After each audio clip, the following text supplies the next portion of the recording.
Have a voice question?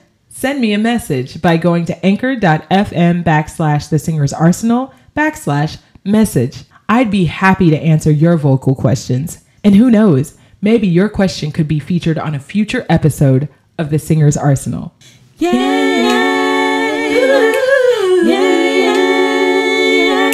It's the Singer's Arsenal. Singers only. Singer's Arsenal. Singers only. Hey, you guys, it's Kristal Cherelle from Indie Artist School. Welcome to The Singer's Arsenal. Today, we're going to talk about how to create your own music career plan. So first of all, let me start by saying no two career plans look exactly alike. If you've ever heard anybody's success stories as a musician, any famous musician you hear about, or even local musicians, when you talk to them, you'll notice that they did different things to get to where they are. So really what I've done here is I wanted to narrow it down to the 5 most common things that successful musicians have done to get to where they are. Whether you want to be a famous musician or an independent local musician who is making money through music and is content and happy. The first thing you need to do is determine what success actually looks like for you. Not what society says a successful musician is, not what your social media says a successful musician is, not what your friends and your family says a successful musician is, but what does it look like for you? At the end of the day, you're the one who's going to be living with your own decisions, and you want to make sure that you're happy. I don't want you to settle for less or for you to pretend to care about something that you don't care about to appease other people. At the end of the day, this is a decision you have to make for yourself. Do you want to get signed to a label? Do you want to be independent? And you need to really peel back the layers of why you're choosing the things you're choosing. Is it because of social media and seeing flashy cars and fans and all of this?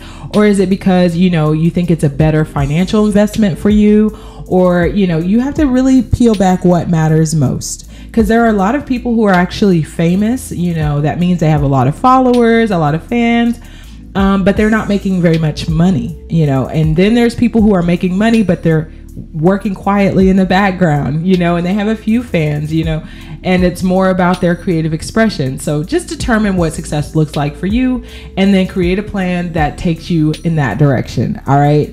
Step number 2, you want to start actually working for hire as well. So whether or not you want to write for other people or sing background vocals for others, or whether you want to, do a gig, be a part of a cover band or something like that. It's a good way for you to start getting paid for your services and find where your expertise is needed as a singer. So everybody is going to be different. So what that paid opportunity for you might be different from someone else. Maybe you're selling tickets to a concert of your own original music, or maybe you're part of a cover band and you're getting paid or something like that. So either way, either route you choose to go there, just start finding opportunities for you to start getting paid for your work. But understand that you also need to work for free to get out there first. But just make sure that that is a part of your goal if you want to do it as a career. Because singing for fun is good. And if you don't want to do music as a career, then hey, don't worry about the work for hire. But if you want to do it as a career, understand that you've got to start finding ways to make money, right? So that's part of it. All right. And then the third thing that you need to do is develop your own original sound. Now, I actually should have reversed those two because I think it's important that you have your own sound before you ever start charging, because people need to know what it is they're going to get. Just make sure that you know what you sound like and what it is that you want to do. As a brand, as a collective, what does it mean to go to your show? What does it mean when they hire you for a gig? So just think about that. The fourth thing that you need is artist development. I can't stress this enough because being a developed artist is something that actually takes time and training. And I'm going to actually take this back a little bit because I think it's important to tie this into having your own sound. So you want to communicate that with whoever you're working with, particularly a private vocal coach, so that you can get the sound out of your voice that you want, and that it's something that you can recreate consistently. Because one of the things about being a musician as a career rather than a hobby is that people go to you because they are expecting something from you. You've shown them through the past content you've put out, songs you've released, gigs you've done, what it is that you bring to the table, and people come to you for that thing. But if you don't know what it is that you do, or you do know and can't recreate it every time, then you really need to get development as an artist. You know, invest in yourself, get a vocal coach so that your voice is consistent and reliable. Okay, this is really major. This is what really makes the difference between a professional and, you know, someone who's doing it for a hobby. All right, and then the fifth thing that you need to do is network. I actually saved this for last because it's actually very important as a musician. You literally cannot be a successful musician without networking. It's kind of like that whole, if a tree falls in a forest and nobody's there to hear it, did it fall? The answer is no. If you're out here making music and you're putting it out there and nobody hears you, it's like you're not even a musician. So you do need to network. Put yourself out there as many places as you can. And networking is not just about, you know, hey, everybody listen to my music. Hey, everybody listen to me sing. Putting yourself out there is also just communicating with other people in the industry. You know, are you actually making friends with other musicians, other singers who actually have fan bases already? Are you networking with people's managers? Have you met any, you know, agents, any PR teams, you know, advertising agencies? You never know what you're going to need. Even music lawyers and legal teams and stuff like that. All of these things can come to play later on in your music career, and you never know who you are going to reach out to and who knows who. So go put yourself out there, go to gigs, support other musicians, and actually, you know, introduce yourself to the people that you meet. I know right now in quarantine, it's kind of hard to put yourself out there. So trust me, I understand, but you can send DMs, you can comment and engage in the content of other people, follow them, actually support them before you ask them for anything. Okay, remember that. Actually support them before you ask them for anything. If somebody has something or can open a door for you, I know it can be very tempting to say, hey, you know, I love what you do. Can you check out my new music video? And I'd like to be featured on your playlist on Spotify, or I'd really like to get some radio play and all of that. They don't know who you are. Okay, and so nobody owes you any favors. And it can kind of be daunting for a lot of people who are in places who can open doors, because they are bombarded with messages from artists and everyone asking them for a favor. So if you can actually add value and do something for them or help them out, recruit somebody for them, if they're looking for something and it's not you, maybe you can say, hey, I saw your post, you were looking for, you know, a background vocalist for one of your artists.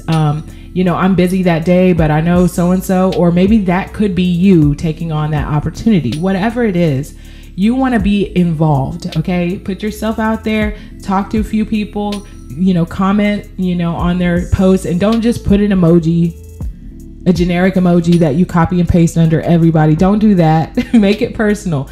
Actually listen, you know, to the content. If you heard a song that an artist sang and you like a certain run or a certain part of the song, reference it in your comment and say, yeah, I love this, and tell them why. You know, they're going to remember you. You're going to stand out. Okay. Even if it's someone who has millions of comments, the more personal you are, the more likely your comment will be noticed. And I know that, you know, getting a comment noticed might not seem like a big deal, but if you just keep popping up, you know what I mean? If you keep popping up underneath different people's, you know, content, and people start noticing your name, okay, and then they might start visiting your profile and seeing what you got going on. And then should an opportunity arise and you do actually, you know, want to accept that or put your hat in the ring, so to speak, you know, they'll actually be a little bit more warmer towards you in considering you for that position. And I know it sounds like I'm talking about getting a job. This is really, especially if you're trying to get signed to a major label. But this also works as an independent artist, because there's a lot of independent artists out here who are getting support from artists with large fan bases and getting more exposure that way. Also, doing collabs is a good way to network, network with people. If you do a collab for free or something like that, that could even open you up to getting more fans. There you go. You just got more exposure. I do want to say this regarding exposure, because it is a term that is used heavily in the music industry that I don't think is let me just put it this way. You gotta be aware of which opportunities and people you're networking with are actually, not exploitative, because there are some people out there and marketers and all of this, and people who are putting on shows who actually like to exploit new artists, so they're making money from the ticket sales and stuff like that. And they tell the artist, hey, you need to pay X dollars to get on the bill and all of this stuff. And on the surface, it might sound like an investment in yourself, but you really need to understand, is this a really good opportunity? Is it worth the money I'm putting in? Are the people that come to the shows people who are interested in music, or just other artists who paid to get on the bill? Because if that's the case, you don't really need to pay for that. You could just go to a show, a showcase of artists, and just show up as a fan or something and still network. You know what I mean? If networking is why you're paying, I don't think that you should pay for networking, okay? Now you can pay for, resources like, hiring a manager, hiring a vocal coach, or hiring, someone to do your content, like maybe, your flyers and stuff like that. That's a good investment if they are bringing out quality work. But just vet everyone that you meet. Take everything with a grain of salt. Understand that networking in an industry, especially like the music industry, is going to be quite transactional on the surface. So just make sure that it's at least equal, you know what I mean? And that you're not always getting the short end of the stick. And support where you can, okay? Not everything has to be this big deal. Like sometimes it's just, somebody says, hey, can you post my, song or whatever, and you support them and you met them before, and you just say, sure, yeah, of course. Or you could say, this is not really a promotional page, but what I will do is I will buy your single, or I'm going to listen to it or whatever. You just never know what opportunities you could get. So just put yourself out there and just be kind.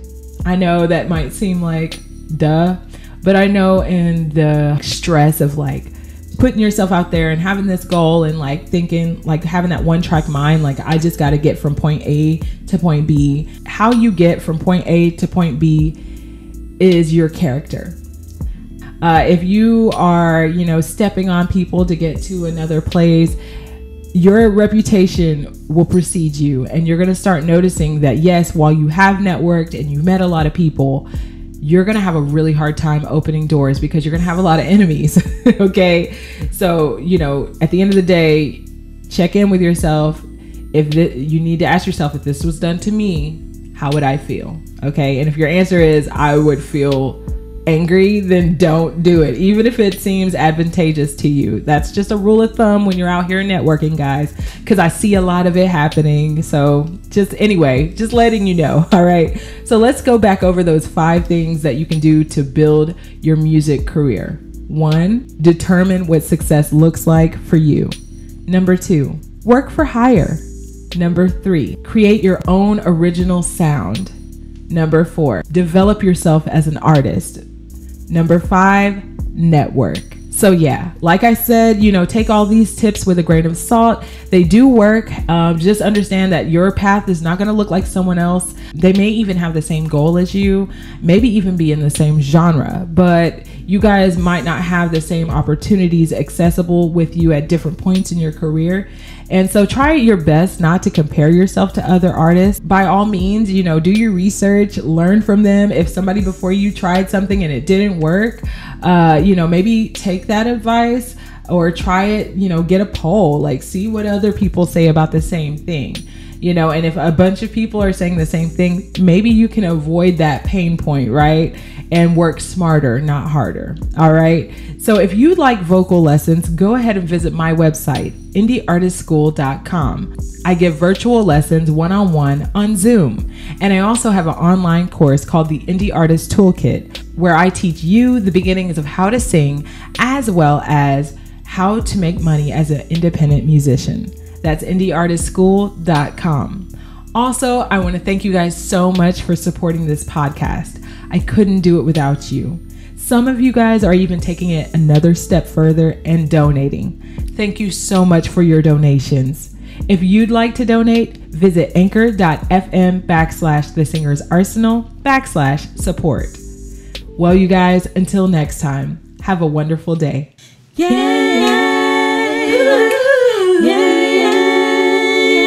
It's the Singer's Arsenal.